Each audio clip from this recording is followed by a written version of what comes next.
Surrounded by supporters, Ron DeSantis claimed a victory in the culture war, signing into law a bill to block Florida's public colleges from using government funding on programs supporting diversity, equity, and inclusion, sometimes referred to as DEI. It's only the latest in a series of controversial moves by the Florida governor. He recently signed into law restrictions on teachers discussing sexual orientation and gender identity through senior year of high school. Advocates are now warning that the recent spate of legislation is threatening to negate progress. More than 340 anti-LGBTQ laws have been introduced in state legislatures around the nation. These laws range in limiting health care for transgender people, to bathroom bans, to prohibiting diversity, equity, and inclusion programs on campuses.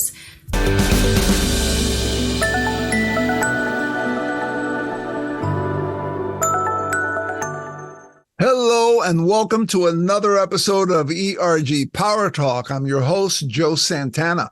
Today's episode delves into a topic that has gained a significant amount of attention over the past year, and that is the backlash against diversity, equity, and inclusion. As noted in that short clip we just played, state after state has been introducing anti-DEI legislation, and despite the progress made in addressing societal inequities following the tragic death of George Floyd, some companies are now turning their backs on these initiatives, and many others find themselves caught in the middle of this shifting landscape. The bad news for you is that a chilling impact comes from all of this in terms of the support that you get for your efforts. But the good news is that as leaders of underrepresented communities, you hold a unique position to address this backlash and drive positive societal and economic change. And that is what we're going to explore in this episode today. And to help us to do this, we have the perfect guest. But before we introduce our guest, let's take a moment to review our mission and acknowledge our supporters. This is ERG PowerTalk, and I'm your host, Joe Santana. ERG PowerTalk is your 21st century virtual forum for the exchange of great ideas and inspiration for ERG leaders, as well as others interested in supporting ERGs.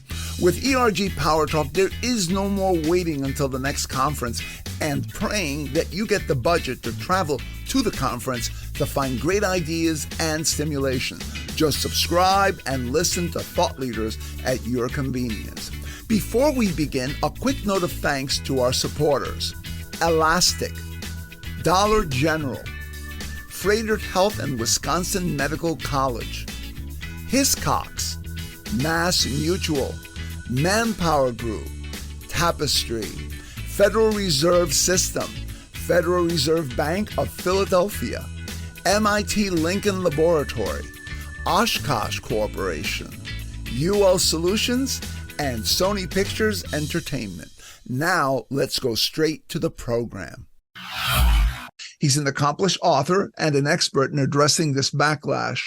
And in our conversation with him, we're going to explore the underlying reasons behind this resistance to DEI efforts and the strategies that resource group communities and their leaders can use to continue their efforts and to drive towards inclusivity. Hi, I'm Jim Morris, and I'm the CEO of Jim Morris Consulting. I'm an inclusionist, facilitator, and author, and somebody who's really focused on helping organizations understand how to get everybody to the inclusion table, even especially those people who think they don't have a place at it. Jim, I'm happy to have you here today. You and I have had several conversations before around related topics, so I'm sure that everybody's going to get a lot of value out of this. And for this episode, I want to introduce one more person, and that's my guest co-interviewer, Erica Fletcher. Erica is the Global Head of Diversity, Equity, and Inclusion at Hiscox. Erica, thanks for joining us here today. Glad to be here.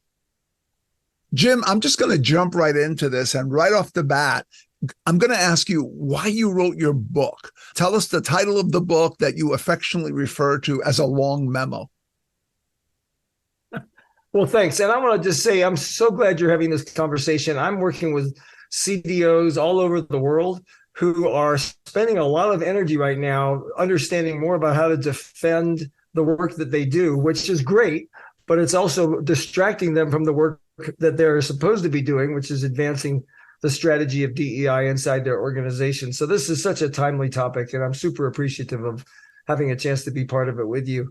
So I wrote the book in July of last year, as a result of finding out that there was a book, actually a field guide, they called it, that was about how to disrupt school board meetings and to change school curriculum by disputing the validity of critical race theory.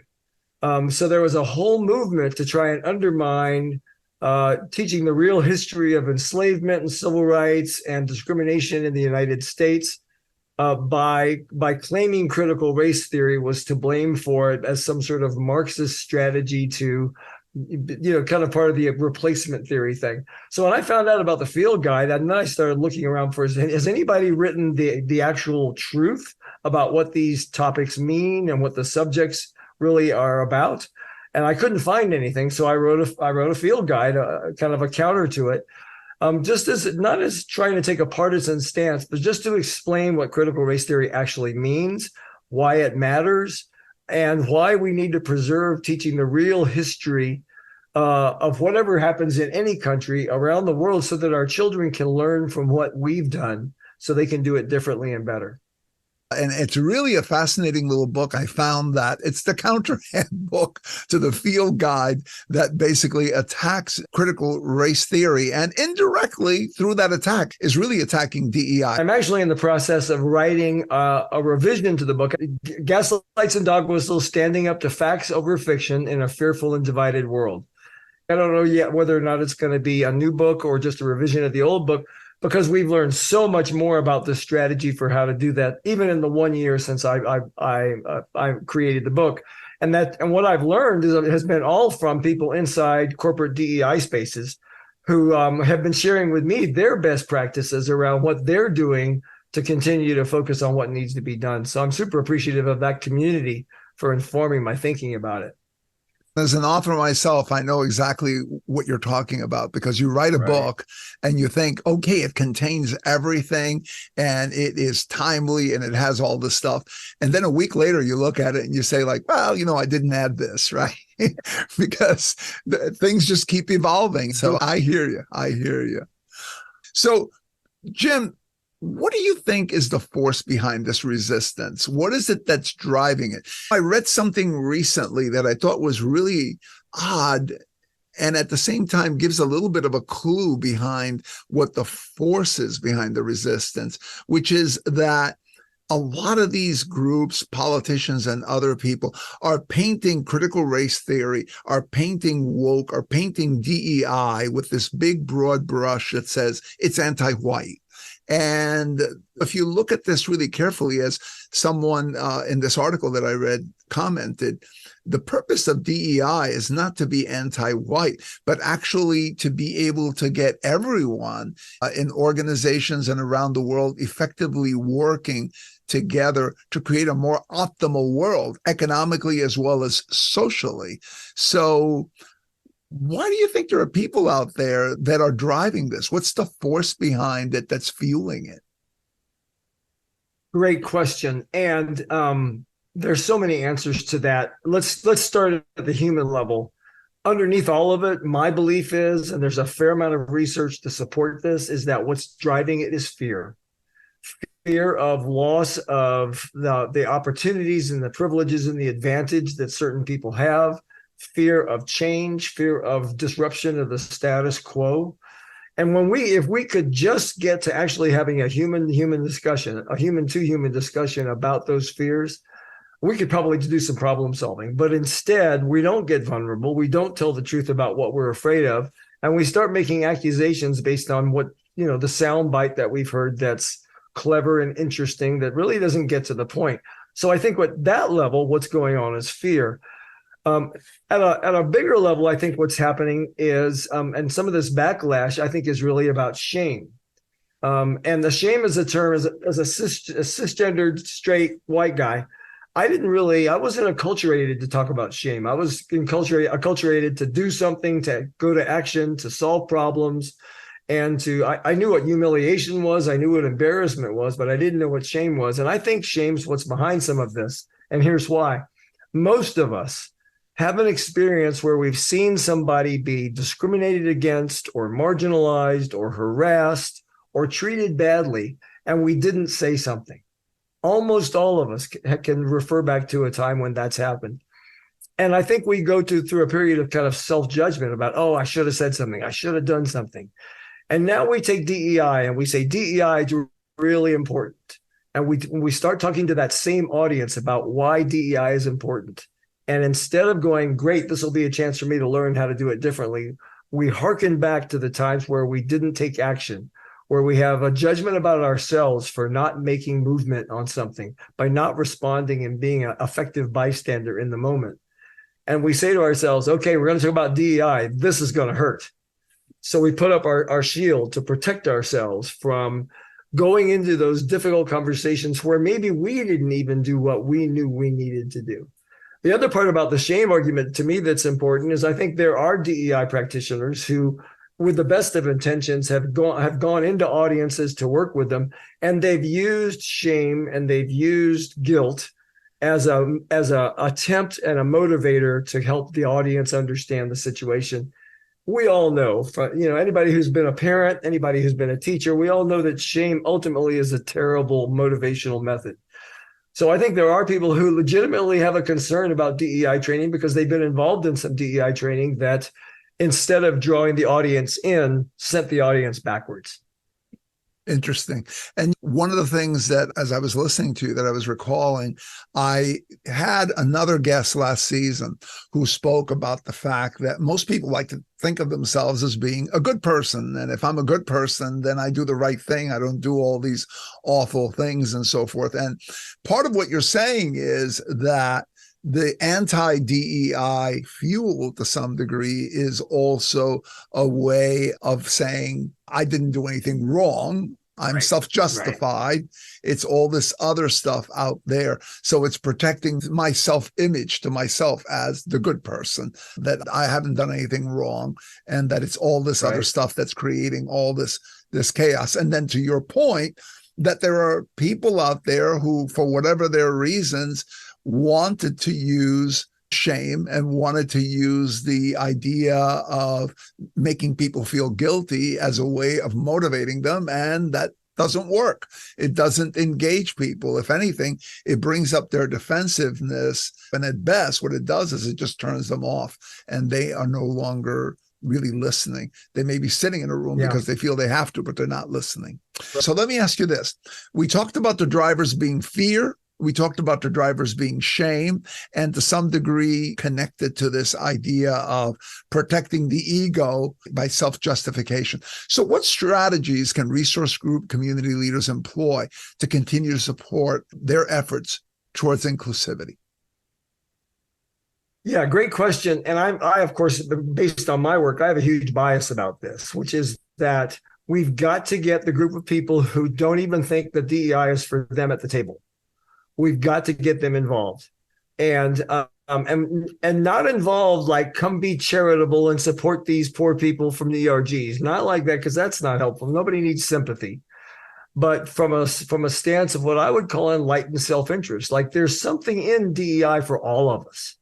And the group that frequently, not just in the United States, but around the world, the groups that frequently have the least literacy about how DEI is helpful to them are the majority group members. They just don't see how there's anything that they can learn from or benefit from DEI in their lives personally, or in their professional lives, or as a business strategy.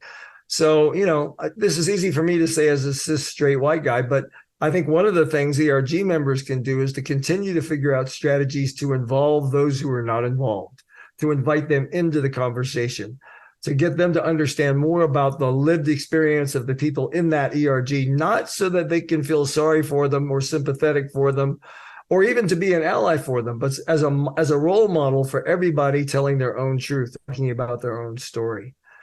So that's my bias about it. Let's get, for the DEI members, let's get DEI organizations and ERGs, in my opinion, are doing a great job right now, almost better than any time since I've been. I don't know what you think, Joe, but almost better than any time since I've been in the work.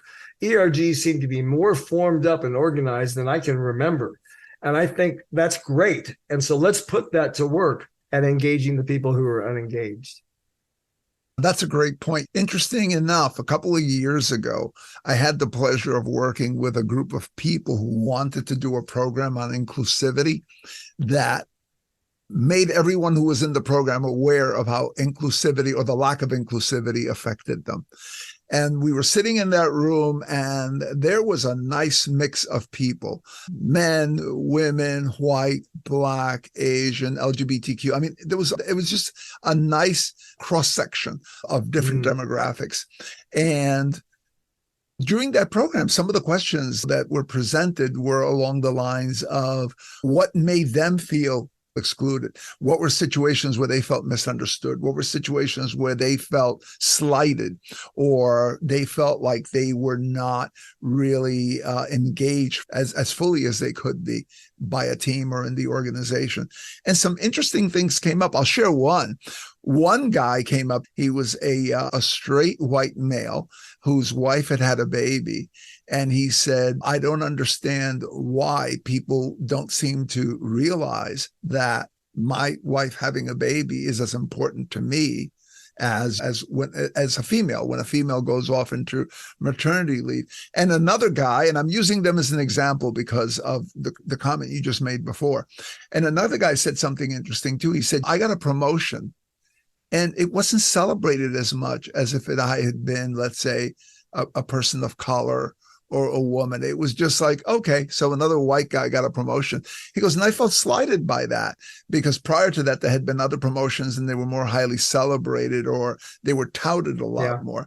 And those are some interesting comments. And then what happened was, when everyone came together and shared all of these different things, and then we talked about what steps you could take to be more included in an organization, to be more supported, those men were really bought into this. They were talking about, well, how can I do this program with my direct reports? Is there a version of this that I can include in my all hands meeting? They were no longer just sitting there for the people of color or the women. They were there understanding that this has a lot to do with me too. And I think that speaks to your point, but that's just one example. What I'd love to hear from you is, in your experience, what are some other effective approaches for someone to use in order to overcome those barriers and to get people engaged, get them to see that this is not about me helping those poor other people. This is about me doing something that helps the world, and me being part of it helps me and my family and those I care about as well.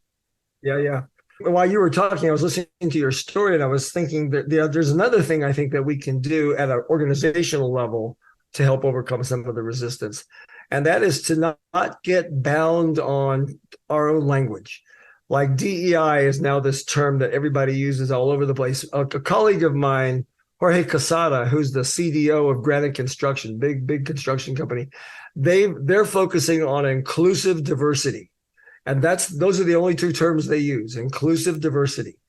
And the reason is DEI in so many circles now has some sort of stigma associated with it.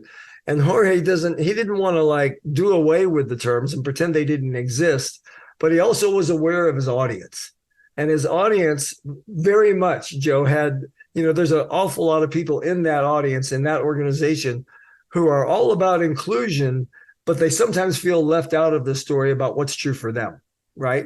So inclusive diversity to them was a way to kind of get there. So on the one hand, we don't want to hide behind, renaming everything that we do. But, some organizations, instead of using the term privilege, will use advantage or disadvantage as a way to just kind of help get past some of those trigger words. So that's important.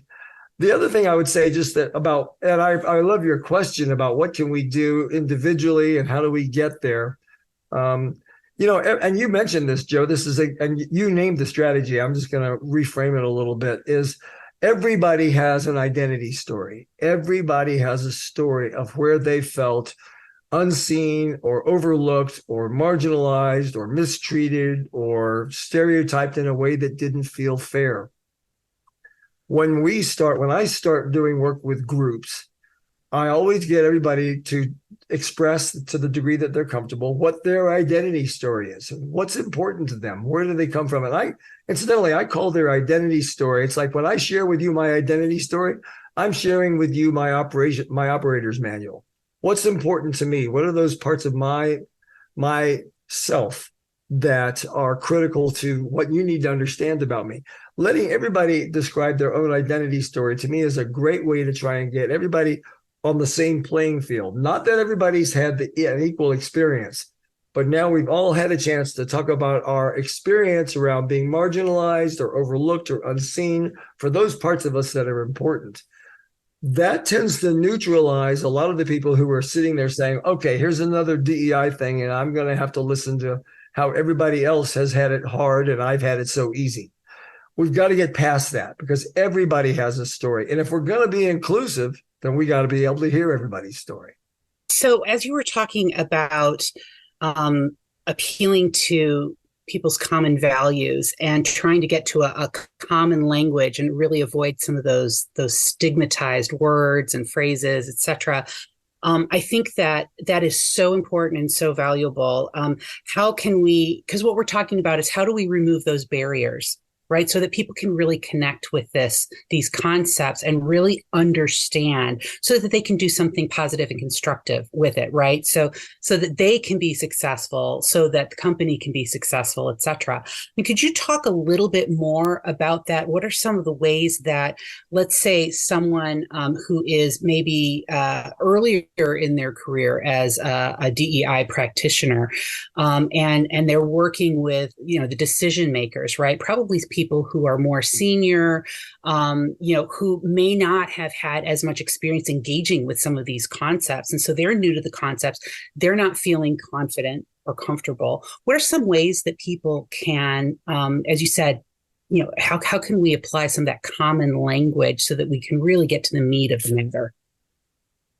Yeah, great question. And Erica, I'm sure there are people in the audience that have just as interesting answers as what I'm getting ready to say. But one of the things I think that we've got to do, and this is going to be almost impossible when you hear me say it, is we got to unhook from social media, right? At least the social media that we tend to get really activated by. Social media, to me, to some degree, and there's research that supports this, it thrives on our sense of outrage. Right. It finds the algorithm is set up so that when we spend a lot of time engaging in one kind of activity that sparks our moral outrage, it gives us more of those kind of activities. And now we're in a misinformation hole that is really, really hard to come out of. And because we're outraged, there's an endorphin around outrage that we tend to like. So we tend to want to stay in that.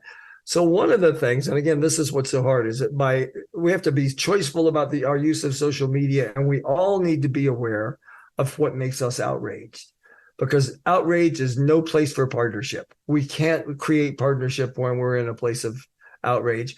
And frankly, a lot of people who are in kind of my role and my position, who are sometimes are stereotyped as being liberal, are some of the biggest offenders about moral outrage. Is we think we've got the moral high ground, and we let everybody know about our superiority and how good we are and how silly and uninformed other people are.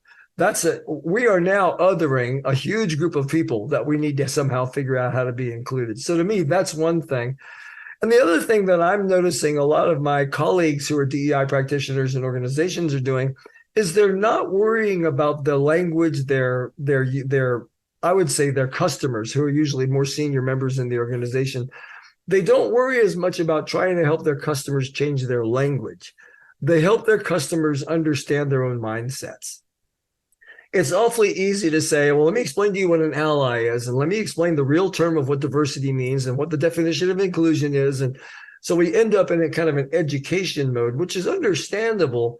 But the real work, I think, for people who are not engaged that DEI practitioners can help with is get people to examine their own mindsets and their own beliefs. And one of the ways to do that is by sharing their mindsets and their beliefs and their assumptions.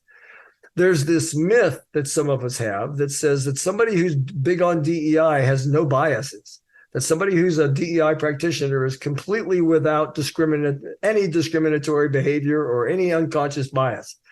Of course, we know, and I know that's not true. We have our own biases. We have our own unconscious biases. The difference is we have a practice to continually intervene on ourselves when we do it, right? I still do things that are sexist, even though I can't stand sexism. But I have a practice that teaches me how to repair it and how to own it so that I can keep on trying to get better. So when DEI practitioners can come from that space of being non-judgmental and open and helping their audience examine their own mindsets, I think that's when real change happens. I love that. And I think it goes back to an old favorite Stephen Covey quote, which was, seek to understand before you seek to be understood, right? And that's really important, is to really seek to understand others and know that we're all in the same boat. We're all humans.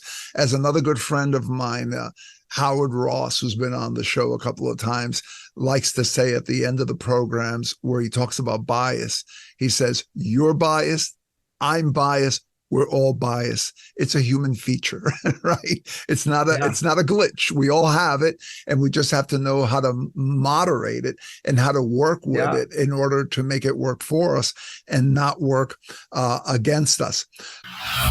Okay, so here's what I got out of this first half of our discussion with Jim. 1, the resistance to DEI is driven by fear, particularly the fear of losing privilege, opportunities, and advantages. Shame also plays a role, with some fearing the implication of their past inactions. 2, to overcome barriers and resistance, it's essential to use language that does not trigger negative reactions. We need to adopt inclusive language that appeals to shared values between those like us and those unlike us. That is more effective than trying to force others to adopt our way of thinking and speaking. 3, to promote inclusivity and drive DEI initiatives, it's crucial to involve and engage people who may not initially see themselves as part of these efforts. This includes individuals from the majority group. 4, sharing personal identity stories and experiences can help people understand the impact of DEI on their lives and develop empathy, leading to more engagement and support for DEI initiatives. And finally, 5, you can help individuals examine their own biases, assumptions, and mindsets by creating a non-judgmental space for reflection and dialogue. Next, our discussion will turn to practical ideas you can use to drive the healing process and debate the forces that drive division. All this and more when we come back. But first, this.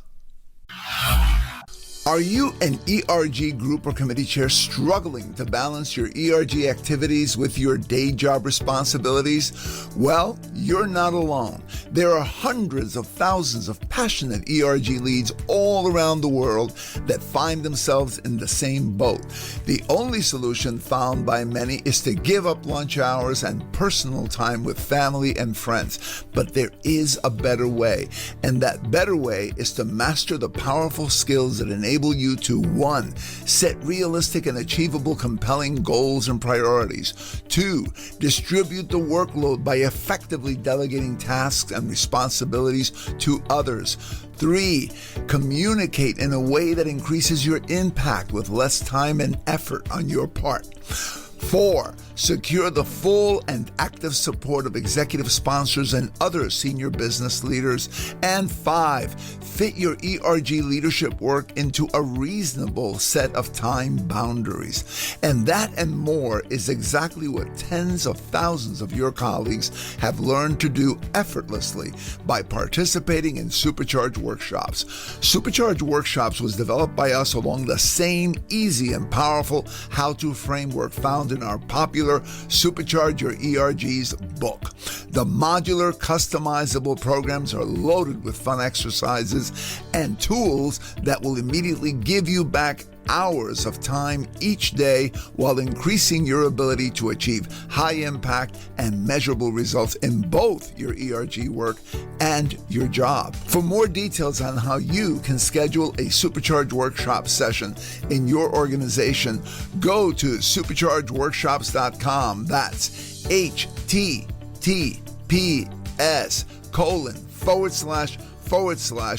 Supercharge Workshops, one word with no spaces.com. So don't suffer silently. Take that first step towards stopping your struggle today. Check out Supercharge Workshops. So, Jim, what have you seen work with some of your clients in terms of, in practical sense, what you've talked about look like? What have you seen organizations doing, whether they're DEI groups or their community groups? What have you seen work in various organizations? I know that you've worked with a lot of different people, and I'm sure that you've seen quite a few different ways that these approaches are applied so that they work. Well, of course, there's lots of ways, but one of the ways that comes up most recently for me is organizations who are taking their ERGs, or in some cases they call them like the diversity coalition. Maybe it's a smaller organization where they just have every one big kind of mashup of people to be part of their kind of underrepresented group coalition. Is getting those groups and ERGs also in bigger organizations, but getting those groups to really pay attention to how to have dialogue with senior management. Because senior management frequently they're looking for, how do we make this strategy work? How do we apply this strategy? And the ERGs on the one hand are good at, I think, are one of the primary functions is for their members to support each other in the environment that they're in. But the other part of ERGs is to provide information, perspective, and advice to senior management. And I'm seeing more senior managers and more executive teams now saying, let's check with the ERGs. What do they think? And the ERGs are being asked to engage in business strategy now, which is beautiful and perfect. It's not just, and I don't want to minimize the moral argument for DEI. It's there, it's important, but we sometimes index on that without also understanding diversity, equity, and inclusion, or whatever you want to call it, is probably one of the most important business strategies of our generation. So engaging ERG members and saying, what do you think? What's your advice? What are you noticing? What's the lived experience of the people in your group? That's really helpful. So that's one. The other thing I'm seeing that I'm awed by is there are some organizations, unfortunately the ones I'm working with I can't name, who their ERG members are actually actively involved in those states that are embattled right now about teaching the real history of enslavement and civil rights in the U.S. Those ERG members have been given latitude to become involved in school board meetings and state education department deliberations on what they're going to include and exclude from curricula. So all of a sudden we got ERGs and organizations that are engaged in their communities, standing up for continuing to teach the real history of what's happened, which is, it's basically literacy. So I love that. I love those organizations that have that kind of power and pull that are able to do that. And incidentally, a lot of those same organizations are the ones that have been targeted as saying, they're woke organizations and they have woke strategies, and they're being challenged. Most of those companies right now, their stock prices are going up, right? So, in spite of the attacks on those organizations, they're proving that DEI is an effective strategy, and you don't have to believe them, just look at their stock price. Yeah, great point too, because I know that one of the things that I've learned working with a lot of ESG groups, environmental, social, and governance groups, is that the companies that are doing this work are actually doing very well for themselves in terms of their stock prices, in terms of generating revenue. And the companies that are on the fence a little bit and the companies that pull back, they're not doing as well as they could be doing. And the ones that buy wholesale into the regressive strategy, let's go anti-woke on everything and so forth, those companies aren't doing so well either in general. There might be one or two outliers, but generally speaking, they're not doing that well. So I write a number of articles and I interview a lot of people for articles I write for Fast Company and for Forbes. And the way that I've phrased it is that if you want to actually prepare your company to be able to compete and grow and be viable in the 21st century, you have to embrace what's emerging as the 21st century workforce, as well as the 21st century market. And it is not the market of the 1950s or the 20th century. It's quite different. And that's one of the big drivers for continuing to drive forward with this. And another thing that I find, and again, based on what you're saying, the evidence of stock prices moving up for companies that are doing this well is that those companies are doing well because they're listening to the signals. They're not listening to the noise. And the signals are the demographic changes, globalization, all these things are signals of where we're going. The noise is the politicians and the pundits and talking heads who actually make money off of creating that anger that you were talking about earlier. Right. But regular organizations do not make money by dividing people or by supporting positions that actually don't enable them to get the best people out of the emerging workforce or to sell their products and services to the emerging market.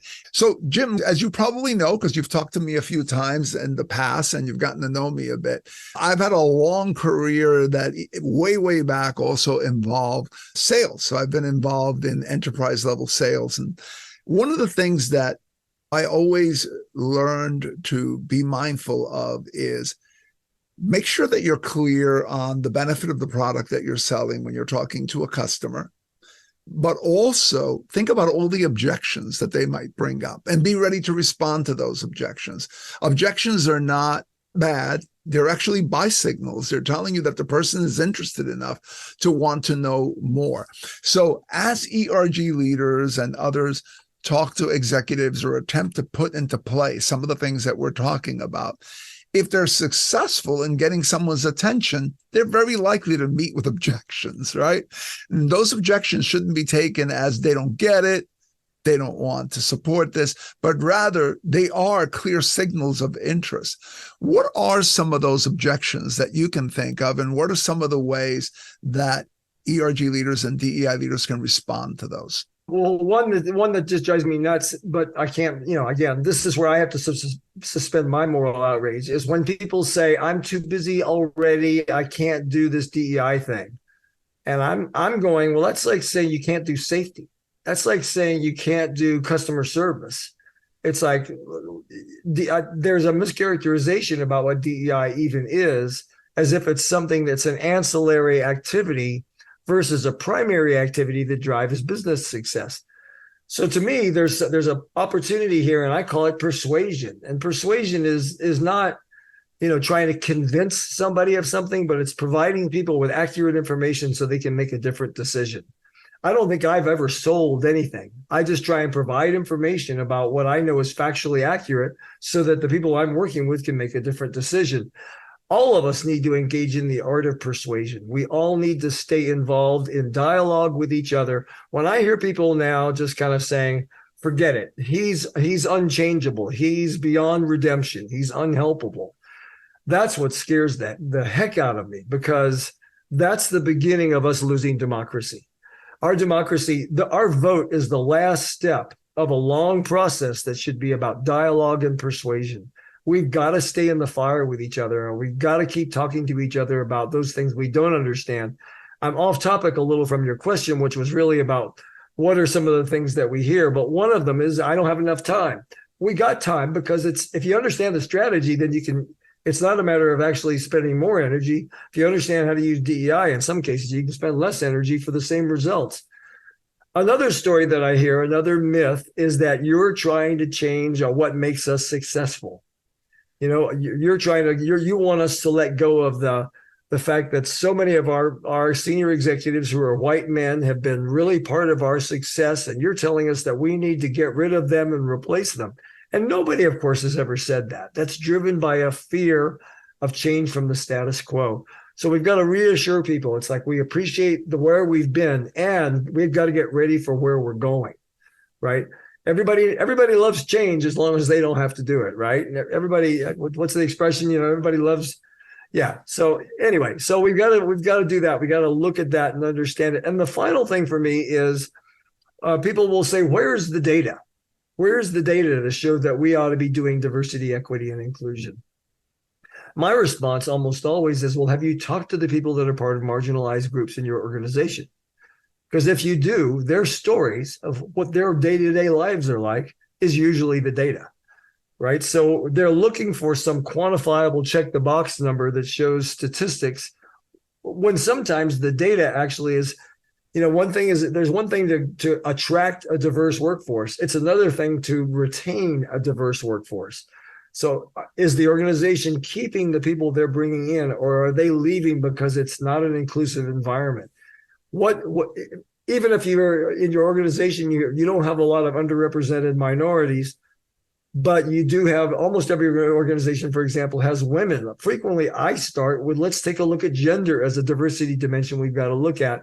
And let's look at the delta between the experience of male employees and female employees. And guess what you find? Almost always, a numerically significant number of female employees have a story of feeling discriminated against, stereotyped, overlooked, overassumed, and marginalized in that organization, not on a monthly basis, but sometimes on a daily or multi times a day.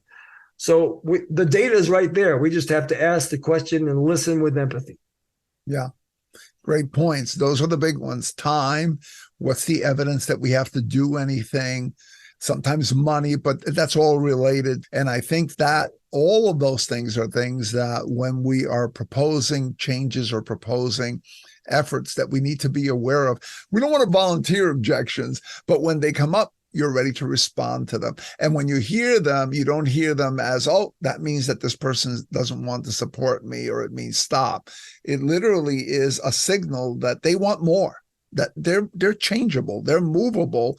They just aren't there yet. They might be maybe 80% there, and it's your job to help them get 100% there. As always, Joe, every time I talk to you, I learn something new. And I love the term buy signal. And yeah, you're exactly right. And this gets back to my conversation about persuasion. Is when somebody is willing to engage with you about what they don't understand, that's a buy signal. That's an opportunity for partnership. They're not telling you you're wrong. They're telling you, I don't get it. Exactly. So that's the chance. That's the chance to really have a discussion and to be very, very tender with how you approach that. You don't want to trigger shame. You don't want to other them. You don't want to make them feel less than. Right? They're asking you a legitimate question. That's a vulnerability. So treat it as a gift. I love that. Buy signal. I'm on it. So, one of the other things, Jim, that I wanted to ask you is this. A lot of times you'll hear people in organizations say, well, I have a couple of ideas where I could contribute, but, I'm not named the category, and that group is for that category. Or, for example, you might get a diversity officer that goes to someone in the organization and says, hey, you know what? It might be a good idea to talk to this ERG about this particular thing that you're trying to do because it affects that community, and they focus on that community. And the response that they'll get is, well, I don't know. Do they do that? Or is that, outside of what they do? I thought that was just a place where they all got together so that, it was like a home and hearth so that they could support each other and so forth. So my point is that there are a lot of people who believe that they know what these groups are for, and they may have a limited view of what these groups are for. They may have an idea that these groups are for some very small, limited outcome, when in reality, they're often an underused resource, a resource that can do so much more. And I'm also familiar with companies like the ones that you mentioned, where these groups are part and parcel of their marketing strategy. I've seen it in nonprofits. I've seen it in for-profits. I've seen them really have a tremendous impact on helping a company to expand its marketplace footprint, as well as being able to help support people in the organization who have come in so that the organization doesn't become become a revolving door for various demographics. So I've seen them do a lot of different things. And the groups that are doing it are really no sharper or more sophisticated than the groups in other companies where they say, oh, no, these groups just get together so that, so that everybody could feel good and so forth.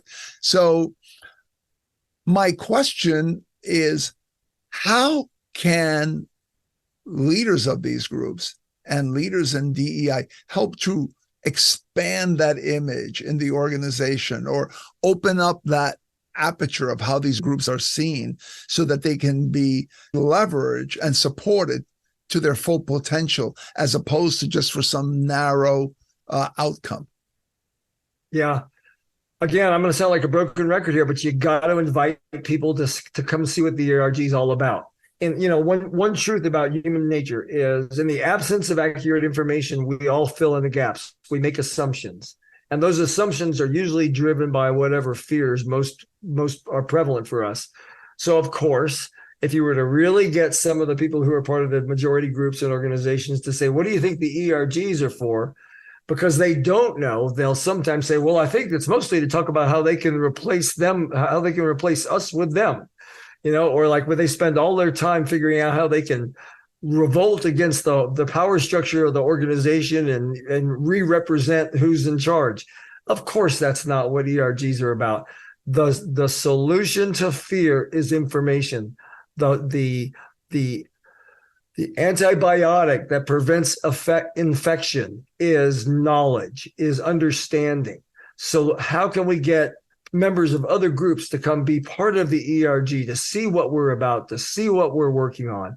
And it's got to be more than just, explaining what your activities are for Black History Month or for Pride Week or for anything else. It's got to be about what's the ERG doing on a day-to-day basis, and make sure that people who come and visit get a chance to see the truth of how the ERG is a chance for people to get support from each other inside their own group, but also to help advance the objectives of the organization. And if the ERG doesn't have a compelling case for what they're doing to advance the objectives of the organization, I would submit they need to create that. They need to find that. They need to be offering value other than just making the people who are part of the group feel safer, which I think is enormously important. But they're not going to be safer if they don't have a job. And if they don't have a job, it might be because they haven't executed on a DEI strategy. So how do we get everybody involved in the strategy? Great points. And one of the things that I often said about this topic as well is one of the fastest groups that I ever saw grow within an organization where I work was the LGBTQ group. And it wasn't called the LGBTQ group. It was called the LGBTQ plus. And that plus, as small as it might be, just a little plus sign, says a lot. The door is open to everyone. The focus is on LGBTQ, but you don't have to be LGBTQ to become a member.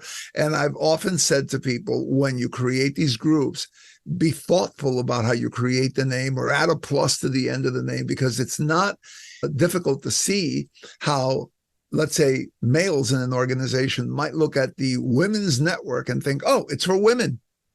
It's only for women, or the Latinx group. Well, I'm not Latinx, so I guess I'm not invited, right? So you want to make it clear that while the focus of the group is a particular dimension of diversity, that the door is open to everyone. So I think that is along the lines of what you're talking about, which is make sure that you communicate that the door is open to everyone. And don't be passive. Don't wait for somebody to come to your group. Create opportunities for people to be drawn into your group. You got to create, in marketing term, you got to create pull. You want people to be curious, and you want them to feel there's no barrier to getting involved, to be willing to come in. And again, what happens is we create artificial assumptions about the barriers. It's like, well, I can't go to that group. They won't be themselves if I'm there. And no, that's not the case at all. And incidentally, I love what you said about the names of ERGs. I've seen so many, and I'm sure you've seen even more, really creative names. One of my favorites is the LGBTQ plus group. They for a while went by the Pride group, and now they just call themselves the Plus group. Right? So the whole Because, I mean, LGBTQ is like you're taking a bunch of people with a bunch of different sexual orientations and genders and mashing them as if they're all in one big monolith. And of course they're not. So they just are like plus. They're plus. So yeah, I love that. So Jim, inviting people to come along with you and making sure they know that they're not just included, but that you're seeking them out, that you really are trying to pull them in.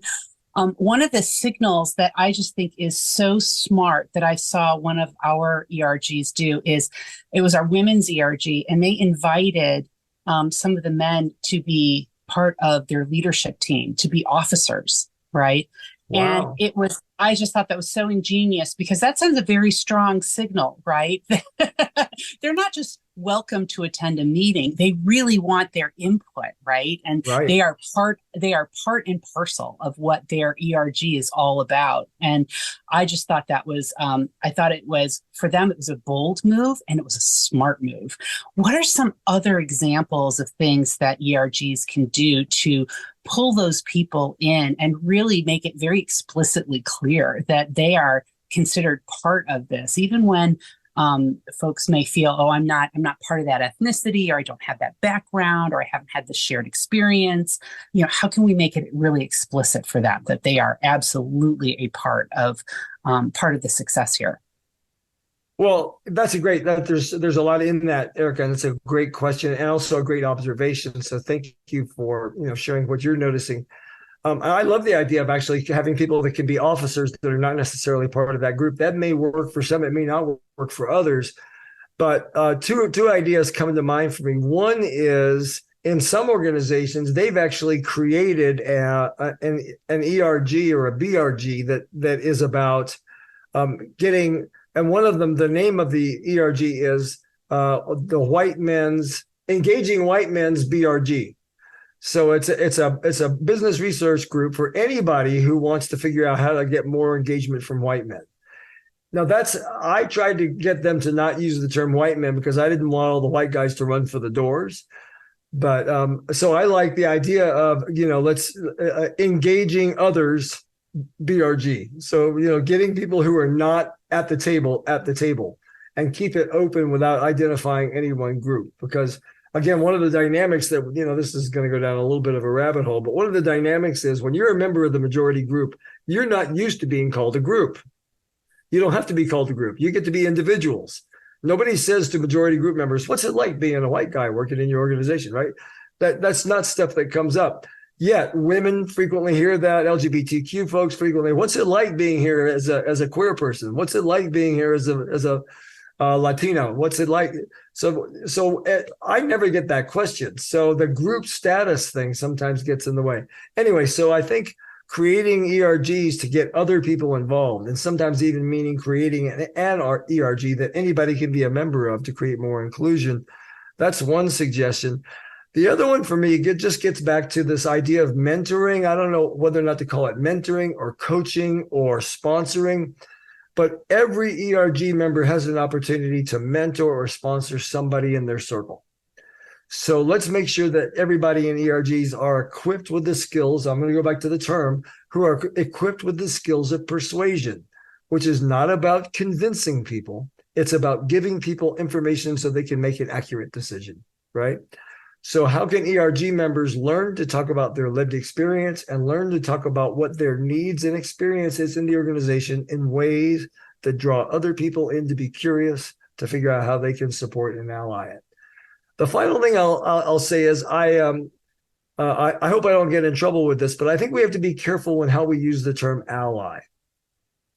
I hear the thing that makes me uncomfortable is when I hear people like me saying, I'm an ally. I've been an ally to people for generations. I'm a really effective ally. Let me tell you all the things I've done that are good. Again, now we're back to defending our good guyness or our good personness. I never call myself an ally. That's a term that somebody who I work with who feels like I have their back gets to call me, right? So I think we have to be careful about trying to train people to become allies. Let's train people to understand what microaggressions look like. Let's train people to understand what systemic disadvantage looks like. Let's train people to understand how to overcome discrimination in the workplace. Those are ally skills. Let's train the skills and leave the naming to whoever is the beneficiary of that work. So I worry about allyship training sometimes because I think it sends a false message about what our work is. So that's Jim Morris. I think that everybody got a lot of value out of listening to this conversation. And I highly recommend a copy of your book, Gaslights and Dog Whistles. Where can people get a copy of that book or any other resources that you recommend that can help them to advance this work? So my book's on Amazon, and it's easy to find if you just go for Gaslights and Dog Whistles. Gaslights, I think, was the most popular term of 2022. So won't be too hard to find. I got that one right. There are a couple of other resources I think they're important. One is Lily Zing is an incredible thought leader and really good author, and she's written 2 books in the past 3 years. The first one was DEI Deconstructed, and the next one was DEI Reconstructed. Lily's brilliant. She's doing really good work. I'm also doing, I really love the work of Jackie Ferguson, who has a podcast called Beyond the Checkbox. I think that's great work. And then kind of in a different vein, a colleague of mine, Rand Miller, is an educator and an author, and he's a elementary and public school educator and teaches history. He has a website called randmiller.com, and he wrote a book called The Resistance Stories from Black History for Kids, inspiring people and events that every kid should know about. Now you're going to say to yourself, well, I'm an organizational leader. Why should I read this book? Well, this book incidentally is not, it's for everybody to understand more about the real history that if we're not careful, we're not going to be teaching our kids for long. And then finally, I'll say that the Inclusion Allies Coalition, you mentioned Howard Ross, he was a founder of it. The Inclusion Allies Coalition is, I think, probably at this point, the largest advocacy and education organization for DEI practitioners. And they can be found at inclusioncoalition.info. I'm a member and an active member in that organization trying to promote advocacy for DEI. So those are some resources. Excellent. And Jim, how can our listeners reach you? Jim Morris Consulting. Pretty easy. I'm the guy that's not the pitcher. Fantastic. Jim, thank you again for joining us today on ERG Power Talk. And I also want to thank Erica for being my co-interviewer. Okay, so what did we learn from the second half of our discussion with Jim? 1, leverage your communities to collect valuable insights on what's working for your community and what could be better, and then share those insights with senior business leaders. Help them understand what is needed to create a more equitable and inclusive organization that is competitive in gaining and engaging 21st century workers and market share. Remember, when turnover costs go down and business grows, everyone across every dimension of diversity in the company will benefit. So make sure you communicate that value to everyone. 2, by your deeds and words, address common objections, including the perception that your ERGs are side of the desk, extracurricular, non-business centric activities. Define yourself as fully empowered to drive all manner of value to everyone in the organization, whether they are members of your community or not. 3, be inclusive. Invite everyone in the organization to join you and participate fully in your meetings and events. This creates opportunities for diverse groups to collaborate, share experiences, and share successes in a smaller, safe setting, which can then cascade out across the entire organization, versus only holding exclusive meetings with people who share your social characteristics and values, which often feeds fear and distrust on the part of those who are on the outside looking in. 4, in addition to looking for mentors and sponsors for yourself and your members, seek to be a mentor, coach, and sponsor in your company to individuals who are different from those who make up your core community. And finally, 5, instead of providing training teaching those in the majority on how to be your community's allies, provide them with the knowledge and opportunity to help your community and you to be their ally and advocate advocate to your community. Remember, allyship is not just a title some who consider themselves privileged can give themselves for helping those that are considered less powerful. It's a set of behaviors that we can all exercise toward each other across differences in power levels in an organization. So aspire to have everyone in your group be each other's allies, whether they share the social dimension the group was designed to support and leverage or not. In the final analysis, it all boils down to this. The resistance to our DEI endeavors and resource group communities stems primarily from fear, misunderstanding, and shame.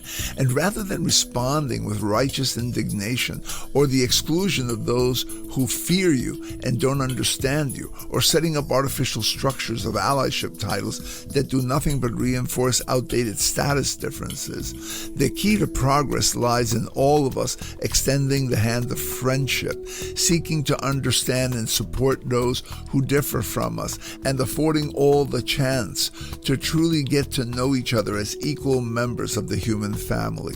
As ERG leaders who set the objectives and the agenda for your groups, you possess a remarkable opportunity to be the builders of bridges within your organization. It's that deepening of our shared understanding that will serve as the healing balm to the fears and shame, and that will produce the powerful mortar that binds our hearts together across the expanse of our differences. Thank you for tuning in to ERG Power Talk. If you enjoyed and got value out of this program, please like us and leave a favorable review at your podcast provider's site. Also, invite others to listen to the show. By the way, contact me if you're looking for an ERG Symposium keynote or a leader for your strategy workshop, new chair onboarding, and or ERG bootcamp. I can run these for you either in person or in a virtual setting.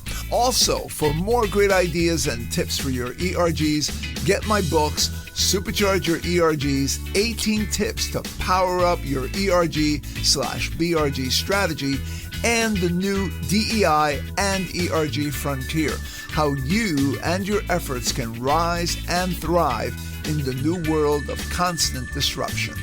Both available on Amazon.com. I'm Joe Santana. Thanks again for tuning in.